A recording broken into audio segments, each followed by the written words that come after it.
இந்த புதிய மாதம் அக்டோபர் மாதத்தினுடைய முதல் பரிசுத்த நாளிலே வந்திருக்கிற நமக்கென்று கர்த்தர் கொடுக்கிற ஒரு விசேஷித்த வாக்குத்தத்தத்தை எரேமியா தீர்க்கதரிசன புஸ்தகம் 31:4 வசனத்திலே நாம் வாசிக்க கேட்போம். எரேமியா 31:4 வசனம். இஸ்ரவேல் என்னும் கன்னிகையே, மறுபடியும் உன்னை கட்டுவிப்பேன், நீ கட்டப்படுவாய்.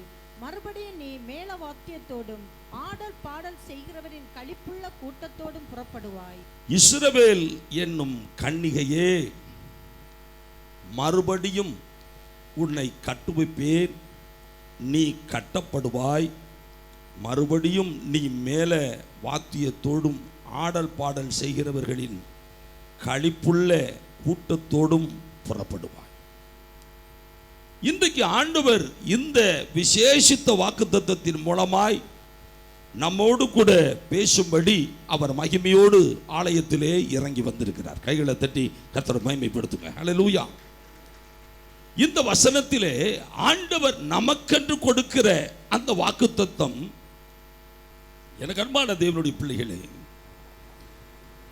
ஆண்டவர் நம்மை கட்டுவார், நீங்களும் நானும் கட்டப்படுவோம். அந்த வசனம் சொல்லுகிறது, நீங்கள் மேல வாத்தியத்தோடும் ஆடல் பாடல் செய்கிறவர்களின் களிப்புள்ள கூட்டத்தோடும் புறப்படுவாய், புறப்பட்டு செல்வாய். இந்த மாதத்திற்குள்ளே ஆடல் பாடலோடு மேல வாத்தியங்களோடு தேவனை துதிக்கிற அந்த துதியின் மகிமையோடு அந்த களிப்போடு நீ இந்த மாதத்தை கடந்து செல்வாய். ஹல்லேலூயா. இந்த மாதம் நமக்கு துதியின் மாதம். இந்த ஜனத்தை எனக்கென்று ஏற்படுத்தினேன், இவர்கள் என் துதியை என்ன செய்வார்கள்? சொல்லி வருவார். எனக்கு அன்பான தேவனுடைய பிள்ளைகளே, ஆண்டவர் சொல்கிறார், நான் உன்னை கட்டுவிப்பேன், நீ கட்டப்படுவாய். மட்டுமல்ல, நீ இந்த மாதம் முழுவதும் என்னுடைய துதியை சொல்லி வருவாய், என்னை துதித்துக் கொண்டே இருப்பாய், என்னை ஆராதித்துக் கொண்டே இருப்பாய், என்னை கத்திக் கொண்டே இருப்பாய், என்னை புகழ்ந்து கொண்டே இருப்பாய், நீ களிப்போடு இருப்பாய். அப்படியே வலது கையை உயர்த்தி ஹல்லேலூயா, ஹல்லேலூயா. ஆண்டவரே, இந்த மாதம் முழுவதும் நான் உம்மை துதிக்கிற துதியின் அபிஷேகத்தை எனக்குள்ளே ஊற்றும், எனக்குள்ளே ஊற்றும். என் பிள்ளைகளெல்லாம் துதிக்கட்டும், பெரியவர்களெல்லாம் துதிக்கட்டும். நான் களிப்புள்ள ஒரு மனிதனாய், மனுஷியாய் இந்த மாதம் முழுவதும் உம்மை துதிக்கட்டும், உம்மை துதிக்கட்டும். அப்படியே கைகளை உயர்த்தி ஹல்லேலூயா. துதி பலியை செலுத்த வந்தோம் ஏசையா, உம்மை ஆராதிக்க கூடி வந்தோம் ஏசையா. கைகளை உயர்த்தி, துதி பலியை செலுத்த வந்தோம் ஏசையா, உம்மை ஆராதிக்க கூடி வந்தோம் ஏசையா. நீ நல்லவர், சர்வ வல்லவர், இந்த உலகையாளும் தெய்வம் நீரே, இந்த உலகையாளும் தெய்வம் நீரே. ஆராதனை, ஆராதனை, துதியின் சத்தம், ஆராதனை, களிப்புள்ள கூட்டம் நீ, களிப்புள்ள மகளாய், துதிக்கிற மகளாய், அவரை ஆராதனை செய்கிற மகளாய், அவரை போற்றி புகழுகிற மகளாய், மகனாய். ஆராதனை, எங்கள் ஆராதனை, ஆராதனை, ஆராதனை, எங்கள் ஆராதனை, ஆராதனை, ஆராதனை, ஆராதனை உமக்கே ஐயா.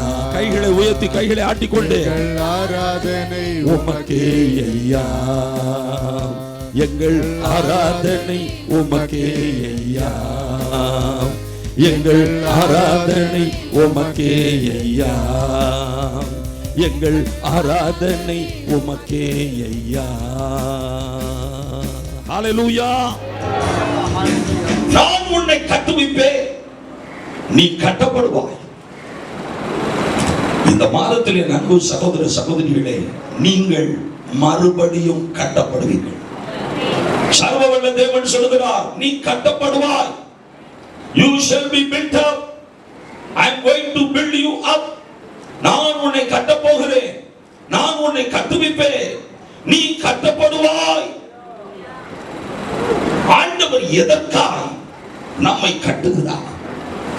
எதற்காய் நம்மை பார்த்து நீ கட்டப்படுவாய் என்று சொல்லுகிறார்? வேதத்தில் நான் பார்க்கும் பொழுது எரேமியா தீர்க்கதரிசன புஸ்தகம் 24வது அதிகாரம் 6வது வசனத்தை வாசிக்க பார்ப்போம். எரேமியா 24:6வது வசனம்.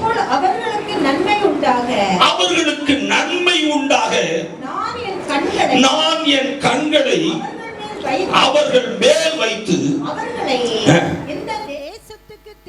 இந்த தேசத்துக்கு திரும்பி வர பண்ணி அவர்களை கட்டுவேன், அவர்களை இடிக்க மாட்டேன், அவர்களை நாட்டுவேன், அவர்களை பிடுங்க மாட்டேன். கைகளை தட்டி தன் கர்த்தரை மகிமைப்படுத்துங்களேன். ஹல்லேலூயா. எனக்கு அன்பான தேவனுடைய பிள்ளைகளே, நான் அவர்களை நாட்டுவேன், நான் அவர்களை நாட்டுவேன், அவர்களை நான் பிடுங்க மாட்டேன். இந்த காலை வேளையிலும் கூட அன்பு சகோதரனே சகோதரியே, the Lord is going to plant you and he will not pluck you. அவர் உன்னை பிடுங்க மாட்டார், அவர் உன்னை நாட்டுவார், அவர் உன்னை கட்டுவார், அவர் உன்னை இடிக்க மாட்டார், அவர் உன்னை நாட்டுவார், அவர் உன்னை பிடுங்க மாட்டார். எதற்கு கட்டுகிறார்?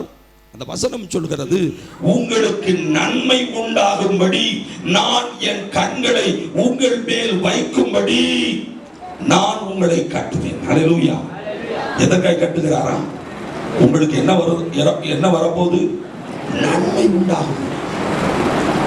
இந்த மாதம் முழுவதும் நன்மைகளை நீங்கள் பெற்றுக்கொள்ளும்படி, நன்மைகளை நீங்கள் சுதந்திரிக்கும்படி, அற்புதங்களை நீங்கள் சுதந்திரிக்கும்படி, அதிசயங்களை உங்கள் கண்கள் காணும்படி சர்வவல்ல தேவன் உங்களை கட்டுகிறார்.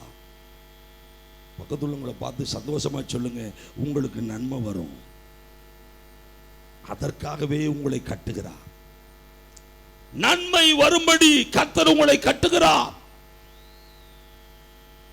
எரேமியா 42:10வது வசனம், எரேமியா 18:9வது வசனம் கூட வாசிப்போம். நீங்கள் இந்த தேசத்திலே தரித்திருந்தால் நான் உங்களை கட்டுவேன். ஆண்டவர் சொல்கிறார், நான் உங்களை கட்டுவேன், உங்களை இடிக்க மாட்டேன், உங்களை இடிக்க மாட்டேன், உங்களை நாட்டுவேன், உங்களை நாட்டுவேன், உங்களை பிடுங்க மாட்டேன், உங்களை பிடுங்க மாட்டேன். எனக்கு அன்பான தேவனுடைய பிள்ளைகளே, நீங்கள் இந்த தேசத்திலே தரித்திருந்தால் என்று சொன்னால், நீ சபையிலே தரித்திருந்தால், சபையிலே நிலைநாட்டப்பட்டிருந்தால், சபையிலே நிலைத்திருந்தால், நீ கர்த்தருக்குள்ளே நிலைத்திருந்தால், இயேசுவுக்குள்ளே நீ நிலைத்திருப்பாயானால், என் ஆண்டவர் சொல்லுகிறார், நான் உன்னை கட்டுவேன், நான் உன்னை இடிக்க மாட்டேன், நான் உன்னை நாட்டுவேன், நான் உன்னை என்ன செய்ய மாட்டேன்? பிடுங்கி எறிய மாட்டேன்.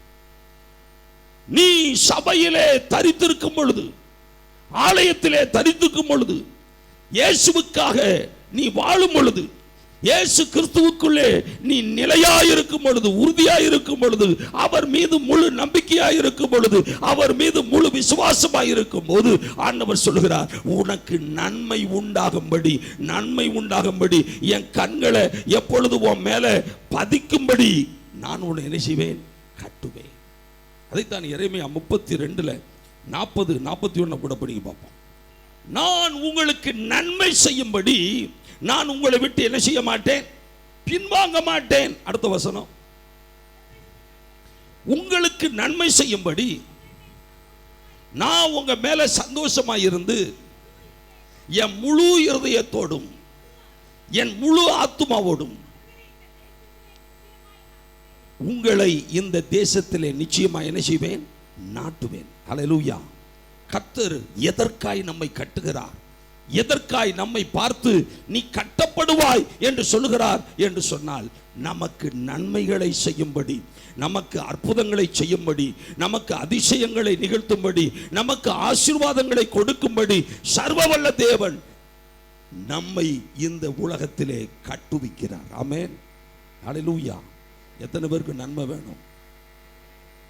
எத்தனை பேருக்கு தீமை வேணும்? தீமை யாருக்கும் வேண்டாம், எல்லாருக்கும் நன்மை தான் வேணும்.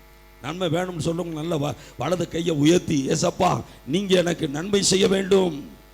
ஹல்லேலூயா. நீங்க எனக்கு நன்மை செய்ய வேண்டும். இந்த மாதம் முழுவதும் எனக்கு நன்மை வேண்டும். அன்பு சகோதரனே சகோதரியே, ஆண்டவருடைய நன்மைகளை நீ சுதந்தரிக்க ஆண்டவர் உன்னை கட்டுகிறார். நீ ஆண்டவரால் கட்டப்படுவாய். சர்வவல்ல தேவன் உன்னை கட்டுகிறார்.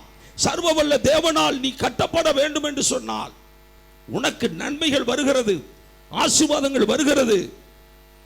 எல்லா நெருக்கங்களில் இருந்தும் உங்களை கர்த்தர் மீட்டெடுக்கும்படி உங்களை கர்த்தர் கட்டுகிறார். அல்லேலூயா. சில ஆண்டுகளுக்கு முன்பு ஒரு சகோதரர் என்னை பார்க்கும்படி வந்தார். அவர் சொன்னார், கடைசியா உங்களை பார்க்கறதுக்கு வந்திருக்கிறேன், கடைசியா உங்களை பார்க்கறதுக்கு வந்திருக்கிறேன். ஏன் பிரதர் கடைசியா உங்களுக்கு பார்க்கறதுக்கு வந்திருக்கிறேன்னு சொன்னீங்க? இனி எப்பனாலும் நீங்க வரலாம், தாராளமா நீ பார்க்க வரலாம், நான் உங்களுக்காக ஜெபம் பண்ண ஆயத்தமா இருக்கிறேன் என்று சொன்ன. திரும்பவும் சொன்னார், கடைசியா உங்களை பார்க்கறது வந்து. ஏன் கடைசியான்னு சொல்றீங்க? ஆமாயா, உங்களை பார்த்துட்டு உங்கள்கிட்ட ஜெபம் பண்ணிட்டு வீட்டுக்கு போய் நானும் என் மனைவி என் பிள்ளைங்க 2 பேர், நாங்கள் 4 பேரும் விஷத்தை குடித்து சாக போவோம். We are going to consume the poison and we are going to end our life. We don't want to live in this world. இந்த உலகத்தில் எங்களுக்கு வாழ பிரியமில்லை. நாங்கள் சாக விரும்புகிறோம், தற்கொலை செய்ய விரும்புகிறோம். அதுக்கு முன்னாடி உங்கள்கிட்ட வந்து ஒரு சின்ன ஜெபம், சாக போற ஆடு ஒரு ஜெபம். ஏன் நீங்க சாகணும்?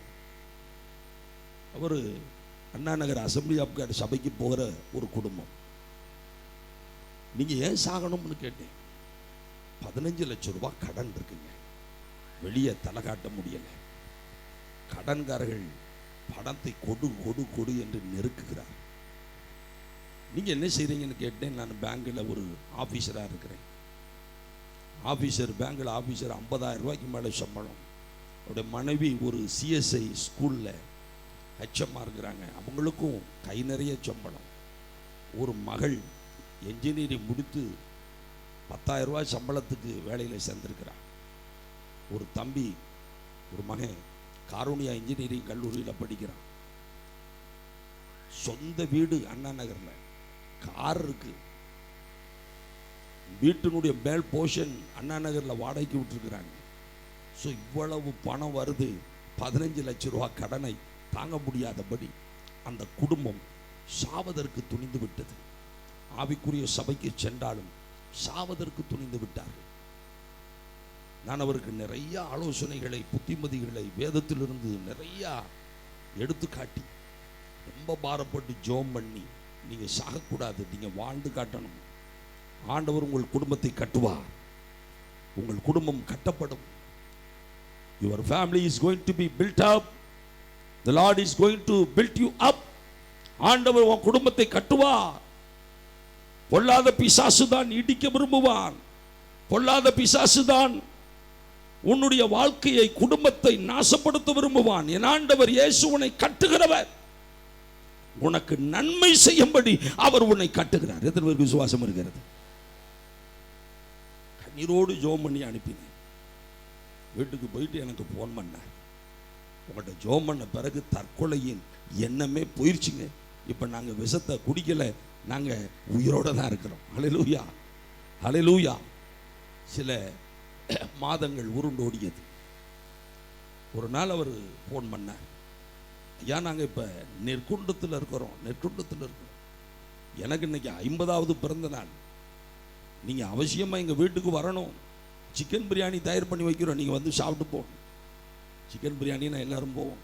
நானும் சரி, இன்னைக்கு சிக்கன் பிரியாணி உங்கள் வீட்டில் சாப்பிடணும் என்று சொல்லி ஒரு மீட்டிங்கெல்லாம் முடிச்சுட்டு ராத்திரி 11 மணிக்கு பிறகு அந்த வீட்டை தேடி கண்டுபிடிச்சி நெற்குண்டத்தில் அந்த வீட்டுக்குள்ளே போகிறேன்.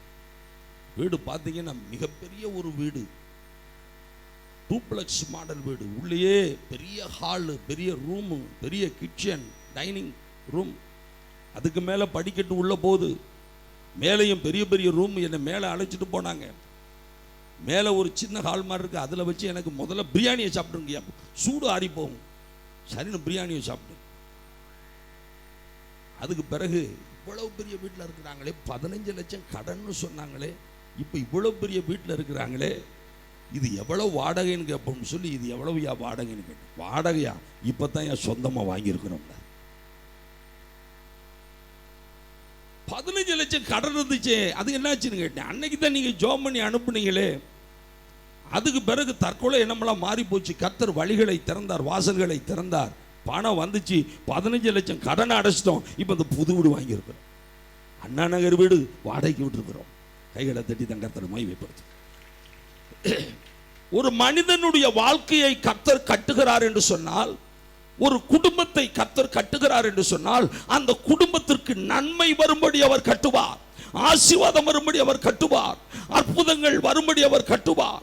இந்த மாதத்திலே கர்த்தர் உன்னை கட்டுவிப்பேன், நீ கட்டப்படுவாய் என்று சொன்னால், உன் வாழ்க்கையில் இருக்கிற பாரங்கள், உன் குடும்பத்தில் இருக்கிற தடைகள், உன் குடும்பத்தில் இருக்கிற நெருக்கடிகள், செல்வ குறைவுகள், செழிப்பின் குறைவுகள், எல்லா விதமான தாழ்ச்சிகளும் ஒளிந்து போய் கர்த்தர் உங்களை செழிப்பாக்குவார். எத்தனை பேர் விசுவாசிக்கிறீங்க? ஹல்லேலூயா, ஹல்லேலூயா. பக்கத்தில் உங்க கையை குலுக்கி சொல்லுங்களேன், நீங்க கட்டப்படுவீர்கள், நீங்கள் கட்டப்படுவீர்கள். ஹல்லேலூயா. ஆண்டவரிடமிருந்து நீங்கள் திரளான நன்மைகளை பெற்றுக்கொள்வீர்கள். ஹல்லேலூயா, ஹல்லேலூயா. நான் திரும்ப திரும்ப உங்களுக்கு சொல்லுகிற காரியம், ஆண்டவர் இயேசுவை மாத்திரம் உறுதியாய், ஆழமாய், உத்தமமாய் நீங்கள் பின்பற்ற, பற்றிக்கொள்ள, அவருக்காகவே வாழ உங்களை முழுவதுமாய் ஒப்புக்கணும். அப்படியே கையை உயர்த்தி, ஏசப்பா நீங்க இல்லாம நான் இல்லை, நீங்க இல்லாம நான் இல்லை, நீங்க தான் என் வாழ்க்கை, நீங்க தான் என் எதிர்காலம், நீங்க தான் என் குடும்பம், நீங்க தான் எனக்கு எல்லாம், என் வேலை நீங்க தான், என் தொழில் நீங்க தான், என்னை கட்டுகிற தெய்வம் நீர்தான், எல்லாம் இயேசுவே, எனக்கெல்லாம் இயேசுவே, எல்லாம் இயேசுவே, எனக்கெல்லாம் இயேசுவே, தொல்லை நீங்கி உலகில் துணை இயேசுவே, எல்லாம் இயேசுவே, எனக்கெல்லாம் இயேசுவே, ஆயனும் சகாயனும் நேயனும் உபாயனும், ஆயனும் சகாயனும் நேயனும் உபாயனும், நாயனும் எனக்கன்பான ஞானமன வாழனும், எல்லாம் இயேசுவே. நமக்கு நன்மை செய்யும்படி ஆண்டவர் நம்மை கட்டுவிக்கிறார். நீ கட்டப்படுவாய் என்று வாக்கு கொடுக்கிறார். இரண்டாவது, எதற்காய் கர்த்தர் நம்மை கட்டுகிறார்? எரேமியா தீர்க்கதரிசன புத்தகத்திலே 33வது அதிகாரம் 7வது வசனத்தையும் 11வது வசனத்தையும் நாம் வாசிக்க கேட்போம். நான் யூதாவின் சிறையிருப்பையும் இஸ்ரவேலின் சிறையிருப்பையும் திருப்பி முன்னிருந்தது போல அவர்களை கட்டுவிப்பேன். என கர்மான தேவனுடைய பிள்ளைகளே, ஆண்டவர் எதற்காய் நம்மை கட்டுவிக்கிறார்? ஆண்டவருடைய வார்த்தை சொல்லுகிறது, உங்களுடைய சிறையிருப்பை திருப்பும்படி, to turn your captivity and to build you up. உன்னுடைய சிறையிருப்பை, உன்னுடைய கேப்டிவிட்டியை திருப்பும்படி ஆண்டவர் உன்னை கட்டுகிறார். அல்லேலூயா. பக்கத்தில் உள்ள கையை குலுக்கி சொல்லுங்களேன், உங்கள் சிறையிருப்பு ஒளிந்து போகிறது. உங்கள் சிறையிருப்பு என்ன செய்கிறது? சிறையிருப்பை கட்டும்படி, சிறையிருப்பை திருப்பும்படி சர்வ வல்லவர் உங்களை கட்டுவிக்கிறார். All your captivity is going to turn. எல்லா சிறையிருப்புகளையும் ஆவியானவர் திருப்புவார். சர்வ வல்ல தேவன் உன்னுடைய சிறையிருப்புகளை திருப்புவார். சில நேரங்களில் கேள்வி கேட்கிறோம், ஏன் என் குடும்பத்தில் மட்டும் இந்த வேதனை? ஏன் என் வாழ்க்கையில மட்டும் இந்த சிறையிருப்பு? ஏன் என்னுடைய வேலையில மட்டும் இந்த சிறையிருப்பு? ஏன் என்னுடைய தொழில மட்டும் இந்த சிறையிருப்பு? ஏன் என் சரீரத்தில் மட்டும் இந்த சிறையிருப்பு? ஏன் என்னுடைய ஊழியத்தின் பாதையில மட்டும் இந்த சிறையிருப்பு? ஆவியானவர் சொல்கிறார், அந்த சிறையிருப்புகளை எல்லாம் இன்று திருப்பி போடும்படி, அந்த சிறையிருப்புகளை எல்லாம் இன்றைக்கு முறியடித்து போடும்படி நான் உன்னை கட்டுவேன். ஹல்லேலூயா, ஹல்லேலூயா, ஹல்லேலூயா. You can't trace the captivity in the month of October. இந்த மாதத்திலே சிறையிருப்புகளை நீ காண மாட்டாய். சிறையிருப்புகளை முறியடித்து உன்னை கட்டுகிற தேவன் உன்னோடு பேசிக் கொண்டிருக்கிறார். ஹல்லேலூயா. எத்தனை பேர் கர்த்தருடைய வார்த்தையை விசுவாசிக்கிறீங்க? கர்த்தருடைய வார்த்தையிலே ஜீவன் இருக்கிறது, கர்த்தருடைய வார்த்தையிலே வல்லமை இருக்கிறது, கர்த்தருடைய வார்த்தையிலே அபிஷேகம் இருக்கிறது. ஆவியானவர் சொல்கிறார், உன்னை கட்டுவேன், உன்னை கட்டுவேன், நீ கட்டப்படுவாய், உன் சிறையிருப்புகளை எல்லாம் நான் அறுத்தறிவேன். ஹல்லேலூயா. சங்கீதம் 14 7வது வசனத்தை வாசிக்க நாம் கேட்போமா? சங்கீதம் 14:7. கர்த்தர் தம்முடைய ஜனத்தின் சிறையிருப்பை திருப்பும் போது யாக்கோபுக்கு களிப்பும் இஸ்ரவேலுக்கு மகிழ்ச்சியும் உண்டாகும். ஹல்லேலூயா. சிறையிருப்பை கர்த்தர் இந்த மாதத்திலே திருப்புகிறபடியினால் யாக்கோபாகிய உங்களுக்கு களிப்பு, இஸ்ரவேலாகிய உங்களுக்கு என்ன உண்டு? மகிழ்ச்சி உண்டு. பக்கத்துல உங்க கையை குலுக்கி சிரிச்சுக்கிட்டே சொல்லுங்க, உங்களுக்கு களிப்பும் என்ன உண்டு? சந்தோஷமா சொல்லுங்களே. சிலர் பார்க்குற பார்வையை பார்த்தாலே ரொம்ப கோபத்தோட பார்த்து சொல்றது மாதிரி இருக்கு. சிரிச்சுக்கிட்டே சொல்லுங்களேன், உங்களுக்கு களிப்பு, உங்களுக்கு மகிழ்ச்சி காத்திருக்கிறது. ஹல்லேலூயா.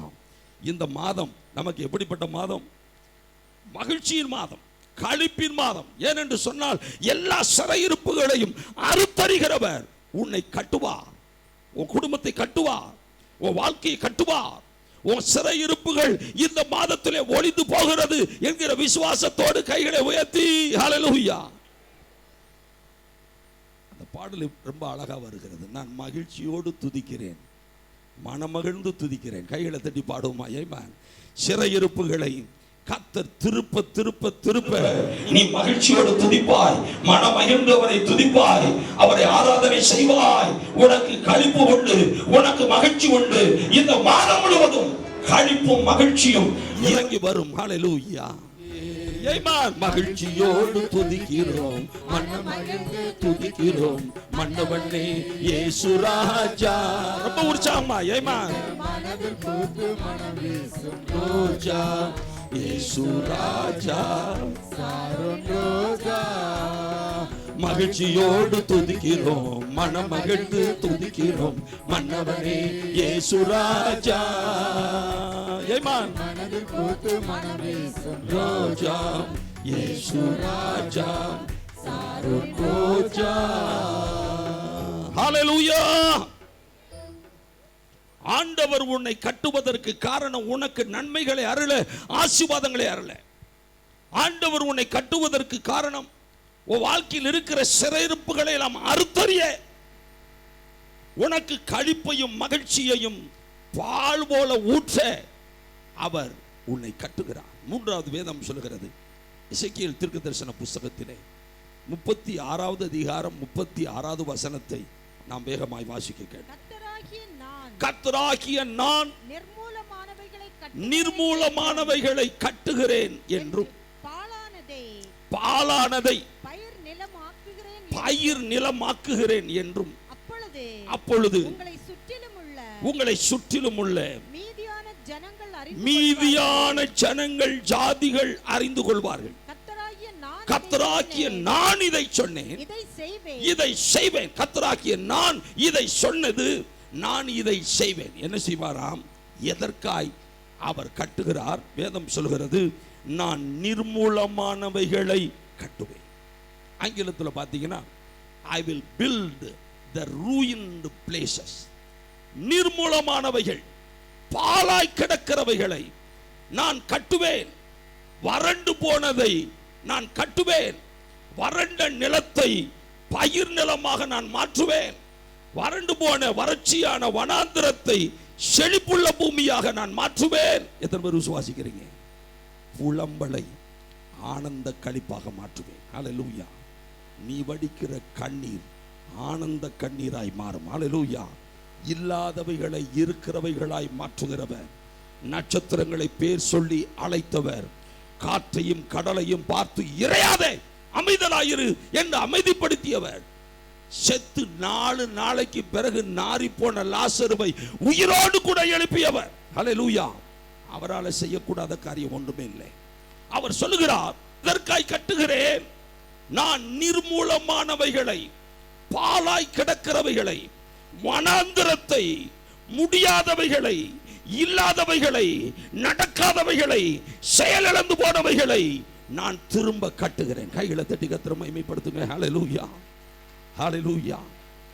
உங்க வாழ்க்கையில என்னென்ன காரியம் பாலாய் போய் கிடக்கிறதோ, உங்க வாழ்க்கையில என்னென்ன காரியம் வனாந்தரத்தை போல இருக்கோ, என்னென்ன காரியம் ட்ரை லேண்டாக இருக்கிறதோ, என்னென்ன காரியம் முடியாதுங்க, இது நடக்காதுங்க, இது என் வாழ்க்கையில நிறைவேறாதுங்க என்றெல்லாம் நீங்க சொல்லிக்கிட்டு இருக்கீங்களோ, ஆண்டவர் சொல்லுகிறார், அப்படிப்பட்ட நிர்மூலமானவைகளை நான் இந்த மாதத்திலே கட்டப் போகிறேன். ஹல்லேலூயா.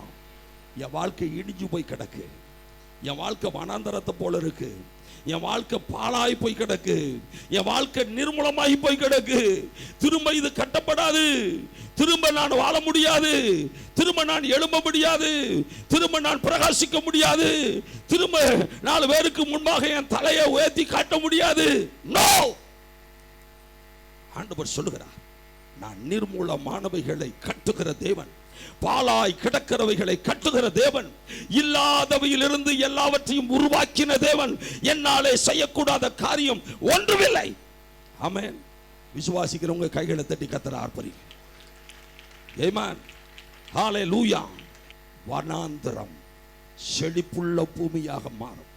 வறண்டு போய் கிடக்கிற உன் வாழ்க்கையிலே நீரூற்று புறப்பட்டு வரப்போகிறது. ஹல்லேலூயா. இப்படியே உன் வாழ்க்கை பாழாய் கடந்து கொண்டே இருக்காது, உன் வாழ்க்கை நீர்மூலமாக்கப்பட்டு கொண்டே இருக்காது. உன் தொழில் பாழாய் போச்சுன்னு கவலைப்படாத. உன் தொழிலை புதுப்பிக்கிறவர், உயிர்ப்பிக்கிறவர், உன் வனாந்தரத்தை செழிப்புள்ள பூமியாய் மாற்றுகிற தேவன் உன்னோடு கூட பேசிக்கொண்டு இருக்கிறேன். நிறைவேறாத காரியங்கள் இந்த மாதத்தில் நிறைவேறும். ஹல்லேலூயா, ஹல்லேலூயா, ஹல்லேலூயா. நிர்மூலமானவைகளை நான் கட்டுவேன். பண்டித ராமாபாய் என்கிற ஒரு தேவனுடைய மனுஷி, அஸ்ஸாம் மாநிலத்தை சார்ந்த அந்த சகோதரி, பிராமண குலத்திலிருந்து இயேசுவை ஏற்றுக்கொண்டவர்கள். லூக்கா எழுதின சுவிசேஷம் தான் அவருடைய வாழ்க்கையை தொட்டது. கணவனை இழந்தார்கள், விதவை கோலம் முன் அந்த சகோதரி லூக்கா எழுதின சுவிசேஷத்தின் மூலமாய் ஆண்டவரை ஏற்றுக்கொண்டு அவர்கள் அஸ்ஸாம் மாநிலத்தை சார்ந்தவர்கள். ஆனால் மகாராஷ்டிரா மாநிலத்திலே கட்கான் என்கிற ஒரு சின்ன கிராமத்திலே முக்தி மிஷன் என்கிற ஒரு பேரிலே ஒரு தேவனுடைய ஊழியத்தை அவர்கள் ஆரம்பித்தார்கள். அந்த கிராமத்து ஜனங்கள் சொன்னார்கள், எங்களுக்கும் இயேசுனாருக்கும் சம்பந்தமே இல்லை, எங்கள் கிராமத்துக்குள்ள நீங்க நுழையவே கூடாது என்று அந்த சகோதரியை துரத்தி அடித்தார்கள். அந்த சகோதரி சொன்னார்கள், நான் எப்படி விதவையா இருக்கிறேனோ அதுபோல யாரெல்லாம் விதவையா இருக்கிறாங்களோ அவங்களுக்கெல்லாம் மறுவாழ்வு கொடுக்கணும், மட்டுமல்ல இயேசு கிறிஸ்துவினுடைய கல்வாரி அன்பை நான் பறைசாற்ற வேண்டும், அதற்காகத்தான் இந்த முக்தி மிஷன் நான் ஆரம்பிக்கிறேன், தயவு செய்து என்னை விரட்டாதீங்க, என்னை துரத்தாதீங்க. அதனால் அந்த கிராமத்து மக்கள் இந்த சகோதரியை துரத்தி அடித்தார்கள். இந்த கிராமத்துக்குள்ள நீ நுழையக்கூடாது, இந்த கிராமத்துக்கும் உனக்கும் பங்கு கிடையாது. இந்த சகோதரி கணவனை இழந்து தனிமையிலே இருக்கிற இந்த சகோதரியுடைய வாழ்க்கை பாழாய் கிடக்கிற ஒரு நிலத்தை போல, நிர்மூலமாக்கப்பட்ட ஒரு நிலத்தை போல, வறண்டு போன ஒரு நிலத்தை போலதான் காட்சியளித்தது. அந்த கிராமத்தை விட்டு வெளியேறி தனிமையிலே ஒரு குடிசையை போட்டு இந்த முக்தி மிஷன் என்கிற இந்த ஊழியத்தை ஆரம்பித்தார்கள். இவர்கள் என்றைக்கு ஆரம்பித்தார்களோ அன்றைக்கு அந்த கிராமத்திற்குள்ளே இருந்த கிணறுகளில் எல்லாம் தண்ணீர் வற்றி போய்விட்டது. தாகத்துக்கு தண்ணீர் இல்லாதபடி கிராமத்து ஜனங்கள் தடுமாறினார்கள். கிராமத்தை விட்டே கிராமத்து ஜனங்கள் மொத்த பேரும் வெளியேற வேண்டிய ஒரு சூழ்நிலை வந்தது. அந்த நேரத்தில் அவள் சொன்னார்கள், இந்த கிராமத்து ஜனங்கள், என்றைக்கு இந்த பொல்லாத மனுஷி வந்தாலோ அன்னைக்கே நம்ம கிராமத்தில் இருந்த தண்ணி செழிப்பெல்லாம் போயிருச்சு என்று சொன்னார். அதை கேட்ட பொழுது பண்டித ராமாபாய்க்கு இன்னும் உள்ளம் நொறுக்கப்பட்டது, உடைக்கப்பட்டது. கிராமத்துக்கு வெளியிலே வனாந்தரமான ஒரு இடம், பாறையான ஒரு இடம். அந்த பாறையிலே மிகுந்த ஜெபத்தோடு பண்டிதர் ராமாபாய் ஒரு கிணற்றை வெட்டினார். கிராமத்து ஜனங்களெல்லாம் வந்து சூழ்ந்து சொன்னார்கள், நல்ல நல்ல இடத்துல வெட்டப்பட்ட எங்க கிணறுகள்லேயே தண்ணியை காணும், நீ இப்போ பாறையில் வெட்டுற, உனக்கு ஒன்றும் ஆகாது, நீ சபிக்கப்பட்டவள் என்று சொன்னார். அந்த பாறையில் வெட்டும் பொழுது கொஞ்சம்தான் வெட்டி இருக்கிறாங்க, அந்த பாறைக்குள்ள இருந்து ஒரு பெரிய ஒரு நீரூற்று புறப்பட்டு வந்தது. ஹல்லேலூயா, ஹல்லேலூயா. அந்த நீரூற்றை ஜனங்கள் பார்த்தார்கள். அது பார்த்தீங்கன்னா பிஸ்லரி வாட்டர் மாதிரி அவ்வளவு சுவையான இனிப்பான ஒரு தண்ணி. கிராமத்து ஜனங்கள் எல்லாம் அந்த தண்ணீரை பருகினார்கள். இந்த வனாந்தரத்தில் வெட்டப்பட்ட அந்த கிணற்றிலிருந்து கிராமத்துக்குள்ளே தண்ணீர் புறப்பட்டு சென்றது. ஹல்லேலூயா, ஹல்லேலூயா. எந்த கிராமத்து ஜனங்கள் இந்த மகளை துரத்தி அடித்தார்களோ அவர்கள் எல்லாரும் இந்த அம்மாளை தன்னுடைய கிராமத்திற்குள்ளேயே அனுமதித்தார்கள். அந்த கிராமம் முழுவதும் இயேசுவின் கிராமமாய் மாறியது. கைகளை தட்டி கர்த்தரை மகிமைப்படுத்தும். உன்னுடைய வனாந்தரம் செழிப்பாகும், உன்னுடைய வறண்டு போன வாழ்க்கை செழிப்பாகும், நிர்மூலமாக்கப்பட்ட உன் ஜீவியம் செழிப்பாக மாறப்போகிறது. பாலாய் கிடக்கிற உன் வாழ்க்கையை கர்த்தர் கட்டி எழுப்புவார். எத்தனை பேருக்கு விசுவாசம் இருக்கிறது? ஹல்லேலூயா. சிறையிருப்பை திருப்பும்படி கட்டுகிறார். நிர்மூலமானவைகளை ஒழித்து போட்டு செழிப்பை நீரூற்றை உண்டாக்கும்படி கட்டுகிறார். உங்களுக்கும் எனக்கும் நன்மைகளை வாரி வழங்கும்படி கட்டுகிறார். நாலாவது ஆண்டவருடைய வார்த்தை சொல்லுது, எதற்காய் கர்த்தர் கட்டுகிறார்? சங்கீதம் 69 35வது வசனமும் 2 நாளாகமம் 32 29வது வசனம், 2 வசனத்தை வேகமாய் நாம் வாசிக்க கேட்டோம். தேவன் சீயோனை ரட்சித்து யூதாவின் பட்டணங்களை கட்டுவார். சர்வவல்ல தேவன் யூதாவின் பட்டணங்களை கட்டுவார். அப்பொழுது அங்கே குடியிருந்து அதை சுதந்தரித்துக் யூதா ஜனங்கள் அந்த பட்டணங்களிலே குடியிருந்து அந்த பட்டணங்களை சுதந்தரித்துக் கொள்வார்கள். அந்த பட்டணங்களில் இருக்கிற ஐஸ்வர்யங்களை, ஆசீர்வாதங்களை, ஆஸ்திகளை சுதந்தரித்துக் கொள்வார்கள். 2 நாளாகமம் 32 29 வாசிக்க கேட்போம். எசேக்கியா ராஜாவை குறித்து அங்கே சொல்லப்பட்டிருக்கிறது. எசேக்கியா ராஜா ஆண்டவருடைய பெரிதான கிருபையினாலே தனக்கு பட்டணங்களை கட்டுவித்தான். அதன் நிமித்தமாய் ஏராளமான ஆடு மாடுகளை அவன் வைத்திருக்கிறான். அப்படி பட்டணங்களை கட்டின பொழுது ஆண்டவர் அவனுக்கு மகா திரளான ஆஸ்தியை கொடுத்தார். கைகளை தட்டி கர்த்தரை மகிமைப்படுத்தும். எத்தனை பேருக்கு ஆஸ்தி வேணும்? இந்த வசனம் சொல்லுகிறது, மகா திரளான ஆஸ்தியை எசேக்கியாவுக்கு சர்வ வல்லவர் கொடுத்தார். இன்னைக்கு ஆண்டவர் உன்னை கட்டுகிறார் என்று சொன்னால் எதற்காய் கட்டுகிறார்? உங்களுக்கு திரளான ஆஸ்தியை, திரளான சொத்துக்களை, திரளான செல்வத்தை, திரளான ஐஸ்வர்யத்தை, திரளான பணத்தை, செழிப்பை அவர் கொடுக்கும்படி ஆண்டவர் நம்மை கட்டுகிறார். ஹல்லேலூயா. பக்கத்தில் உங்க கையை குலுக்கி சொல்லுங்க, நீங்க இந்த மாதம் ஐஸ்வர்யத்தினால் நிரப்பப்படுவீர்கள். ஐஸ்வர்யத்தினால் நிரப்பப்படுவீர்கள். திரளான ஆஸ்திகள் உங்களுக்கு வரும், திரளான சொத்துக்கள் உங்களுக்கு வரும். ஹல்லேலூயா. கர்த்தர் ஒரு மனிதனை கட்டுகிறார் என்று சொன்னார், அந்த மனிதனுக்கு திரளான ஆஸ்திகளை கர்த்தர் கொடுக்கிறார். எசேக்கியா பட்டணங்களை கட்டுகிறான். சர்வவல்ல தேவன் யூதாவின் பட்டணங்களை கட்டுகிறார். கட்டும் பொழுது ஆண்டவர் சொல்லுகிறார், இந்த பட்டணங்களில் இருக்கிற எல்லாவற்றையும் நீ சுதந்தரித்துக் கொள்வாய். இந்த பட்டணங்களில் இருக்கிற ஆஸ்திகளை சுதந்தரித்துக் கொள்வாய். இந்த பட்டணங்களில் இருக்கிற செல்வத்தை சுதந்தரித்துக் கொள்வாய். இந்த மாதமும் கூட நான் எளியவனாய் இருக்கிறேன், என் கையில பணம் இல்லையா, ரொம்ப நெருக்கத்தில் நான் போய்கிட்டு இருக்கிறேன், என் தொழில நஷ்டத்துக்கு மேல நஷ்டத்தை நான் அனுபவிச்சுக்கிட்டு இருக்கிறேன், குடும்ப வாழ்க்கையில பண பற்றாக்குறையில நான் தடுமாறி கொண்டிருக்கிறேன். ஆண்டவர் சொல்கிறார், இன்றைக்கு உன் வாழ்க்கையில பட்டணங்களை கர்த்தர் கட்டுகிறார். ஹல்லேலூயா. ஒவ்வொருவருடைய வாழ்க்கையிலும் பட்டணங்களை கர்த்தர் கட்டுகிறார். யூதாவின் பட்டணங்களை கட்டினது போல உன்னுடைய வாழ்க்கையிலே பட்டணங்களை கட்டுகிறார். அதன் நிமித்தமாய் தேவன் திரளான ஆஸ்தியை எசேக்கியாவுக்கு கொடுத்தது போல உங்களுக்கும் கொடுப்பார். விசுவாசம் தான். இந்த வாக்குத்தத்தம் எனக்கு தான் கர்த்தர் சொல்றார். இந்த வாக்குத்தத்தத்தின்படி ஆண்டவர் திரளான ஆஸ்திகளை எனக்கு நிச்சயமாய் கொடுப்பார் என்கிற நம்பிக்கை யாருக்கு? அப்படிப்பட்ட விசுவாசம் யாருக்கு இருக்கு? ஹல்லேலூயா, ஹல்லேலூயா. திரளான ஆஸ்திகளை எனக்கு கொடுப்பார், திரளான ஐஸ்வர்யங்களை இந்த மாதத்திலே நான் காணப்போகிறேன், என்னுடைய பட்டணங்களை எல்லாம் கர்த்தர் கட்டுவார் என்று சொல்கிறவங்க கைகளை தட்டி கர்த்தரை மீண்டும் ஆர்ப்பரிப்போமா? ஹல்லேலூயா.